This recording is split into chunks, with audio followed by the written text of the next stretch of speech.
Priya, ఇంకాపరాదు. ఇంకెన్నిసార్లు check చేస్తావు? ఏమవుతుందో, అత్తగారికి ఈ విషయం తెలిస్తే ఏమంటారు? గౌరీ అక్కయ్య, మీరేం బాధపడకండి. తప్పు నేనే చేశాను, శిక్ష కూడా నేనే అనుభవిస్తాను.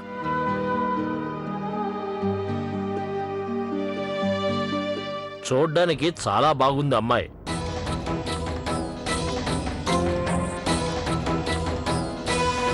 మీకు తెలుసుగా, రంగు రూపు ఒక్కటే చూస్తే కాదు, అమ్మాయి గుణగుణాలు కూడా చాలా ముఖ్యం. మీరు అమ్మాయి గదిలోకి రావడం చూశారుగా, ఎలా వచ్చిందో. కనీసం పెద్దలకు నమస్కారం చేయలేదు, నేరుగా వచ్చేసి సోఫాలో కూర్చుండిపోయింది. ఏమండి, ఈ రోజుల్లో మంచి కోడలు దొరకడం అనేది కూడా భగవంతుడి దర్శనం దొరకడం కన్నా కష్టం అయిపోయింది. చూస్తుంటే అత్తగారు అమ్మాయిని రిజెక్ట్ చేసినట్టున్నారు. అంటే దీనర్థం బ్యాడ్ మూడ్. ఇప్పుడు ఆవిడ ఇంటి ఖర్చులు ఖచ్చితంగా అడుగుతారు. ఇప్పుడు ఏం చేద్దాం సిమ్రన్ అక్క? నువ్వు కాస్త నోరు మూసుకునిండు. వెళ్ళు, వెంటనే చల్లటి నీళ్లు తాగడానికి ఇవ్వు.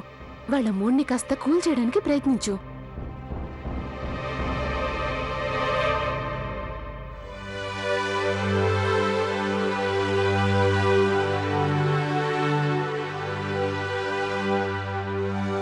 ఎందుకో గాని ఈ విషయంలో మీరు కాస్త ఎక్కువగానే ఆశపడుతున్నారు అనిపిస్తోంది.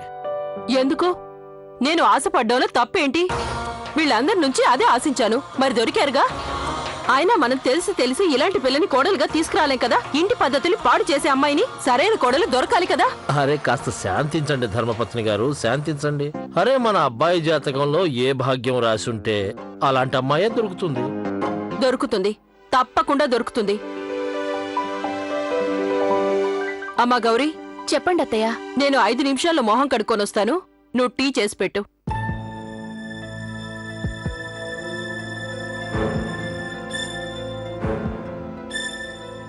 అమ్మయ్యా, అత్తగారు ఇంటి ఖర్చుల గురించి అడగలేదు.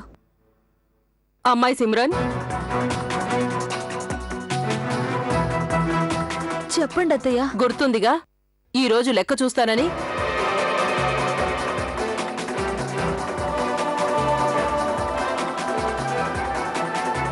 ఇంకా సేపట్లో నేను కిందకొస్తాను, తర్వాత లెక్క చూద్దాం. అలాగే అత్తయ్య. అత్తయ్య గారు, అది గౌరీ అక్కయ్యకి పకోడీలు చేయడంలో సాయం చేయనా? అరే వా కోడలా, నీకు నా మనసులోని మాట ఎలా తెలిసింది? నాకు చాలా రోజుల నుండి పకోడీలు తినాలనుంది. ఓ పని చేస్తారా, కాస్త కారంగా ఉండేలా చెయ్యండి. అలాగే 15 నిమిషాలు పకోడీలు చేయడానికి, 10 నిమిషాలు తినటానికి. ఆ తర్వాత లెక్క చూద్దాం. కొద్దిగా కారం తగ్గించి చేయండి. అలాగే అత్తగారు.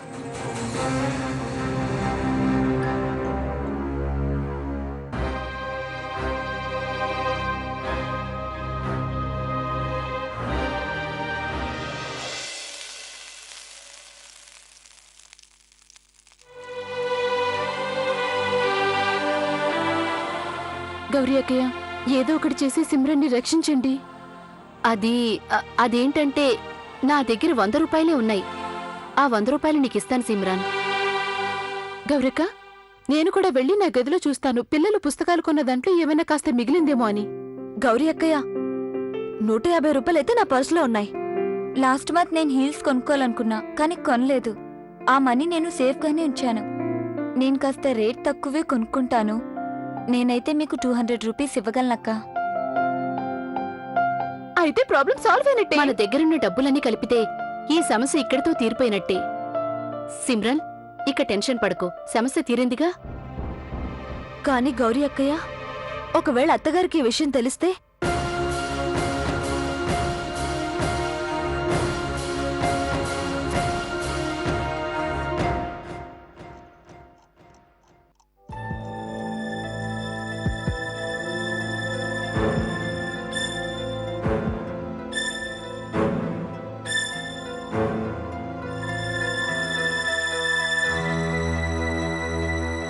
అత్తయ్య గారు, మీరు లెక్కల్ని జాగ్రత్తగా చెక్ చేయండి.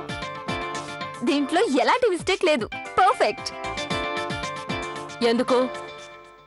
నువ్వు లెక్కల్ని చెక్ చేసావా? అవును. లేదు.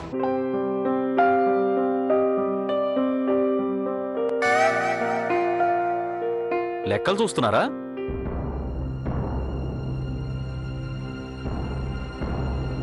టీ కప్పులు, షూ పాలిష్, పప్పులు, పిల్లల బొమ్మలు, మామయ్య గారి మందులు, హెయిర్ డ్రై, మామగారి కళ్ళజోడు, బొద్దింకలు కొట్టే స్ప్రే, వంటింటి సామాన్లు.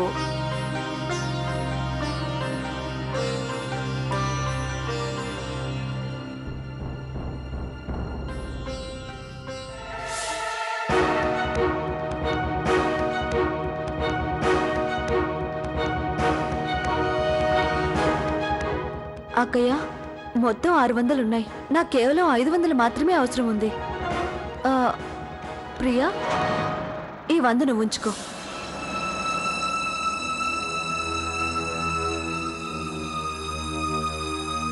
అమ్మాయి సిమ్రన్, ఈసారి నువ్వు ఖర్చులన్నీ సరిగ్గా రాసావు. చిన్న తప్పు కూడా దొరకలేదు. ఇక ముందు కూడా ఇలాగే అన్ని జాగ్రత్తగా చూసుకో. అలాగే. మంచిదమ్మా.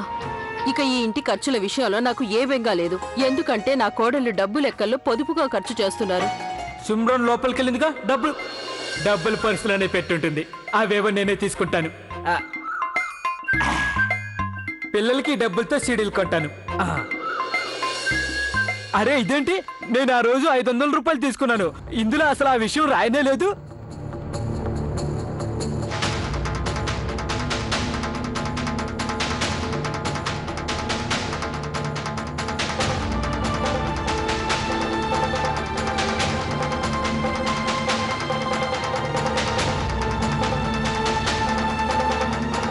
కిట్టు, అసలేం మాట్లాడుతున్నావు? నువ్వు ఈ నెలలోనే 500 తీసుకున్నావా? అవునమ్మా, నేను ఈ నెలలోనే తీసుకున్నాను. మొత్తం 500 రూపాయలు.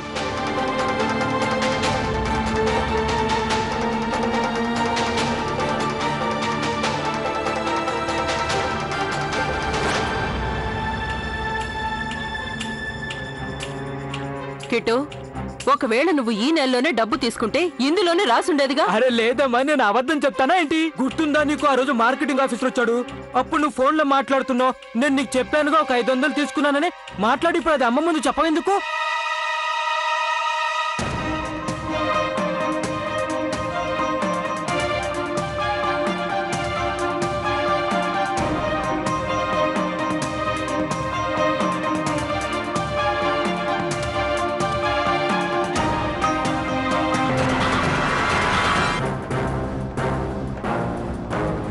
ఏ సిమ్రన్, నేను నీ పర్సులో నుండి 500 తీసుకున్నాను. అమ్మా సిమ్రన్, కిట్టు చెప్పేదంతా నిజమేనా?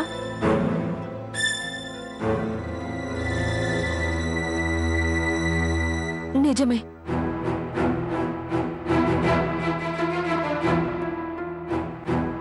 అది కిట్టు బావగారు 500 రూపాయలు తీసుకున్నారు.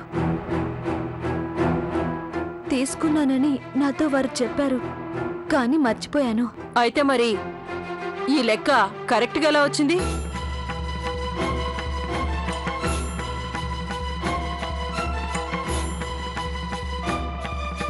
అది అత్తగారు లెక్క తప్పకూడదని 500 రూపాయలు నేనే కలిపాను.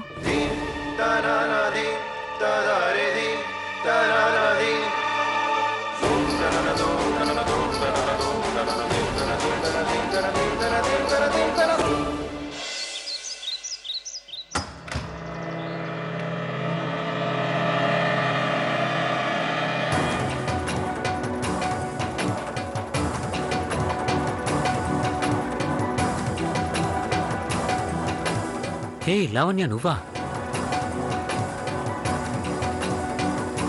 కూర్చో. నేను ఇక్కడ కూర్చోడానికి రాలేదు. నీకేమైనా పగుంటే నా మీద తీర్చుకో. మా థియేటర్ వాళ్ళని ఎందుకు ఇబ్బంది పెడుతున్నావు? నేను నీతో ఇంతకు ముందే చెప్పాను, నాకు నా థియేటర్ నా ప్రాణమని. అర్థం చేసుకో కార్తీక్. నా థియేటర్ బ్యాచ్ ని ఇంకెప్పుడు బాధ పెట్టకు. నువ్వు నాతో నా థియేటర్ వాళ్లతో ప్రవర్తించిన తీరుకు నేను నిన్ను ఎన్నటికీ క్షమించలేను.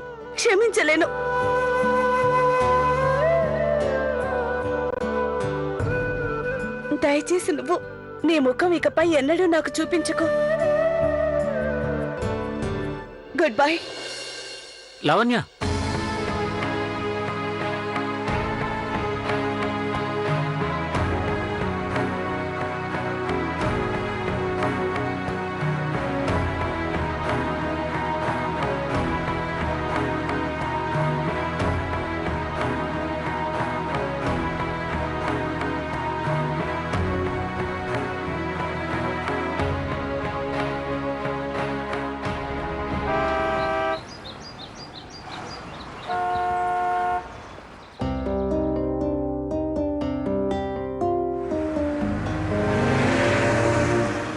ఇప్పుడు నేనేం చేయను? మా థియేటర్ బ్యాచ్ కు నిజం చెప్పనా? కార్తీక్కి నాకు ఏ సంబంధం లేదని. నేను గనక ఈ నిజాన్ని చెప్తే వాళ్ళ దృష్టిలో ఇంకా దిగజారిపోతాను.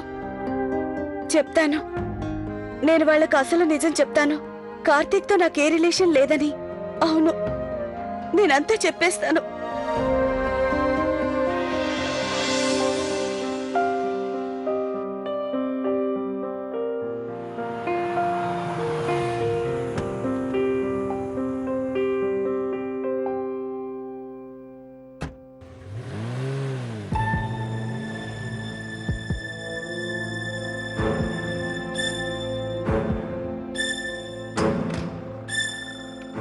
అరే అరే లావణ్య వచ్చేసింది.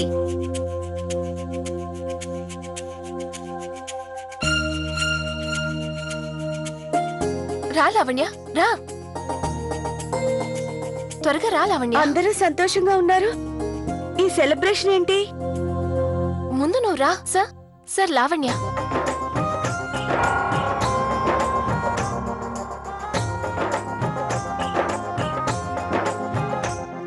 సార్, నేను మీతో ఒక విషయం చెప్పాలి.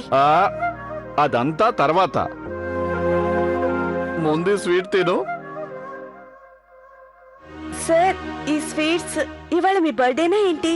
నా బర్త్డే కాదు, మీ కార్తిక్ గారు చెక్ పంపించారు.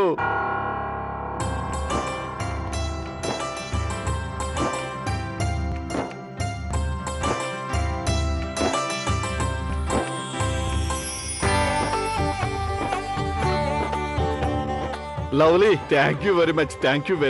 ఇదంతా నీ వల్ల, నీ కార్తిక్ వల్లే సాధ్యమైంది. లేకుంటే మా నాటకాలు, ఆశలు స్టేజ్ మీద పుట్టడానికి ముందే పరలోకానికి పైన కట్టేవి. అవును, కార్తీక్ గారు తనిచ్చిన మాటను నిలబెట్టుకున్నారు. అది నాకు తెలుసు. అతను మనకి తప్పకుండా సాయం చేస్తాడని. మనకిచ్చిన మాట నిలబెట్టుకున్నాడు. ఎంతైనా తను మన లావణ్య కాబోయే లైఫ్ పార్ట్నర్ కదా. పిల్లలు, నేనైతే డిసైడ్ చేశాను, మన నాటకం తొలి ప్రదర్శనకు చీఫ్ గెస్ట్ గా కార్తీక్ నే పిలుద్దామని. మీరు కరెక్ట్ గా చెప్పారు సార్. మనం వేసే నాటకానికి చీఫ్ గెస్ట్ గా నువ్వు చూస్తూ ఉండు, మన ఈ నాటకం ఎంత హిట్ అవుతుందో. ఏమంటావు లావణ్య? తీసుకో. చీర్స్ గట్టిగా చెప్పండి అందరూ మన నాటకానికి. Hip hip.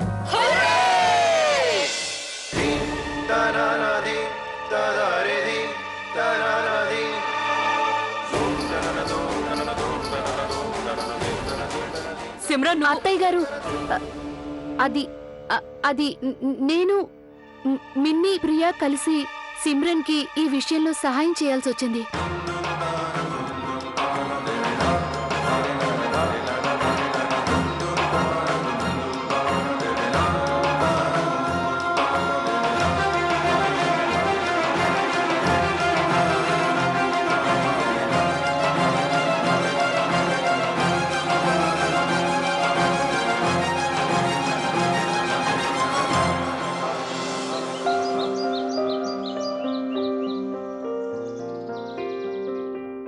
కార్తీక్,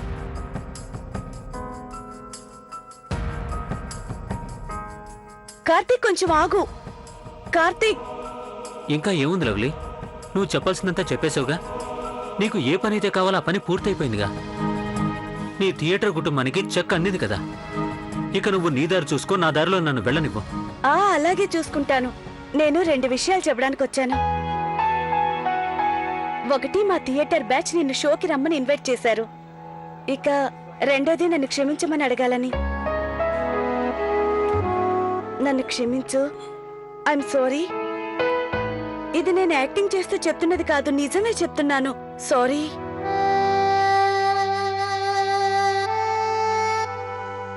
చూడు లావణ్య, ఇది నీ యాక్టింగ్ అయినా నిజమైనా నాకు అవసరం లేదు.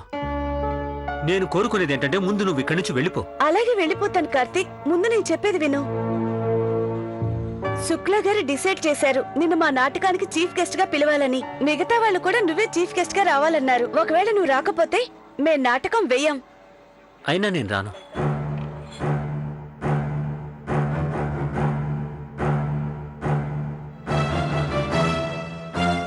చూడు కార్తీక్, ఒకవేళ నీకు నా పైన, నా థియేటర్ బ్యాచ్ పైన ద్వేషం తగ్గకపోతే, నువ్వు గనక రాకపోతే ఈ షో ఎట్టి పరిస్థితుల్లోనూ జరగదు. చూడు కార్తీక్, మనం అబద్ధాలతో ఇక్కడి వరకు వచ్చాం. ఇంకొక 2 రోజులు అడ్జస్ట్ అవు. ఈ 2 రోజుల తర్వాత మనం ఆడిన నాటకం ఉందే, ఫియాన్సీ గియాన్సీ లాంటివి అన్నీ ఆగిపోతాయి. ప్లీజ్ కార్తీక్. ఇంతకీ నీ ప్రాబ్లం ఏంటి? నేను అప్పటి నుంచి బ్రతిలాడుతున్నా, నీ ముందు తగ్గి మాట్లాడుతున్నా, అయినా నువ్వు ఫోజులు కొడుతున్నా. నేనేమి పోజులు కొట్టట్లేదు లావణ్య. నేను నీతో ఈ నాటకాన్ని ఇక కొనసాగించలేను. ఈ ప్రేమ దోమ నాటకంలో నేను ఎన్నో అబద్ధాలు చెప్తున్నాను. అలా చెప్పడం నాకు అసలు ఇష్టం ఉండదు. నచ్చినా నచ్చకపోయినా ఇన్ని అబద్ధాలు చెప్పాక ఇంకొక అబద్ధం చెప్తే పోయేదేం లేదు. అయినా నువ్వు ఆ అబద్ధం ఎందుకు చెప్పలేవు? నేను చెప్పలేను. నేను మన ప్రేమ కోసం మరో అబద్ధాన్ని చెప్పలేను. ఎందుకంటే మన ప్రేమ అబద్ధం కాదు. నేను నిన్ను నిజంగానే ప్రేమిస్తున్నాను.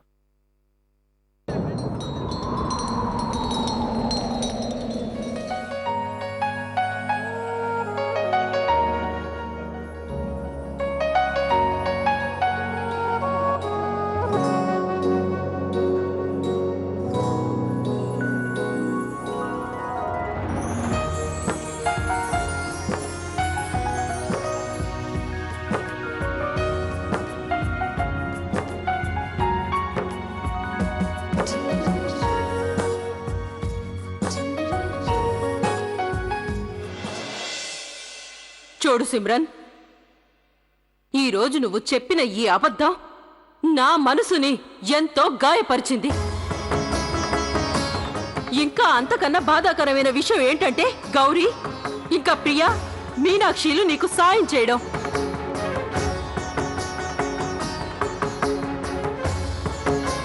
మీ అందరికీ బాగా తెలుసు కదా, నాకు అబద్ధాలు చెప్పడం అస్సలు ఇష్టం ఉండదు. మీరందరూ ఇలా చేసినప్పుడు మీకు ఆ అబద్ధాల కోరు లావణ్యకు తేడా ఏముందని?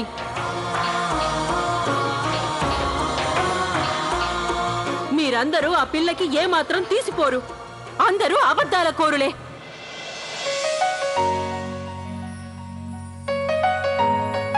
ఓ గాడ్, నేను ఇలా మాట్లాడానేంటి? నేను ఈ అబద్ధాల కోరిని ప్రేమిస్తున్నానా? ఏమన్నావు ఇప్పుడు? నువ్వు నన్ను ప్రేమిస్తున్నావా?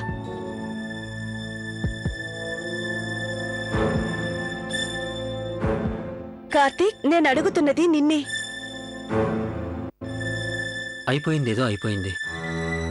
నేను ఇక దేని గురించి మాట్లాడాలనుకోవట్లేదు.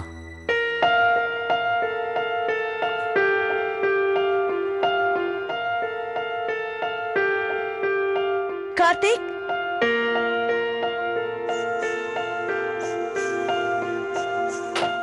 కార్తీక్ చెప్పు, ఇప్పుడు నువ్వు చెప్పింది నిజమా? కార్తీక్ జవాబు చెప్పు. ఇప్పుడు నువ్వేగా చెప్పావు ప్రేమిస్తున్నానని. కాస్త నేను చెప్పేది విను కార్తీక్. కార్తీక్, నిన్నే.